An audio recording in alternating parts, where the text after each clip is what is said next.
Yan, good morning po mga kababayan, mga kuya, ate. Ngayon naman po ako ay meron pong i-interviewin na aking pong kasamang lay minister.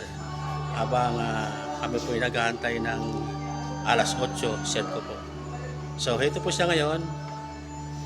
Kuya, pakilala ka. Ako po si Brother Raji, tiga Mambalon. Tanong ko lang sa iyo, kaya ilang taon ka na nagse-serve?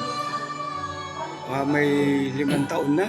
Oh, Siguro po estimate ko mga 5 years na ako naglilingkuran. tanong ko ulit, bakit mo ba nagustuhang mag-serve?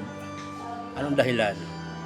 Una-una sa lahat, para makapaglingkod sa ating Panginoon, patuloy ako paglilingkuran bilang isang lay minister. Gusto ko rin palakasin ang aking buhay pananampalataya para patuloy ako paano lumalago sa aking buhay. Wow, okay. Salamat. Maganda yung sinabi mo. So, gaano ba kahalaga ang paglilingkod sa ating simbahan?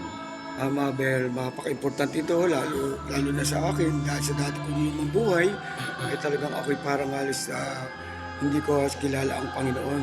Pero nung ako'y isang lay minister, ganap ko na unawaan na ang bilang ako'y isang Kristiyano na mananampalataya. Wow, salamat. At pwede mo bang anyayahan yung mga tao na nakakapanood sa atin para maging lay minister din? Mga kuya, mga ate, kayo po, ako po si Yani, Brother Haji, na ginaanyahan ko po kayo na kayo po ay sumama na sa amin bilang sa maglilingkuran. At pag kayo po ay aming nakasama at nakasama niyo na ating sa inyong paglilingkuran, mararamdaman niyo ang kanyang pagmamahal sa inyo, ng Panginoon sa inyo. Wow, ganda na sinabi mo, kuya. Nawa marami niyong ma-inspire dyan sa mga nakakapanood na tayo rin po ay pwedeng maglingkod. Kung tayo naman ay wala na ginagawa sa bahay, ay mag-serve na po tayo sa ating Panginoon sapagkat ito ang way papuntang langit. Amen. Papaya tayo. Thank you sa lahat. Bye.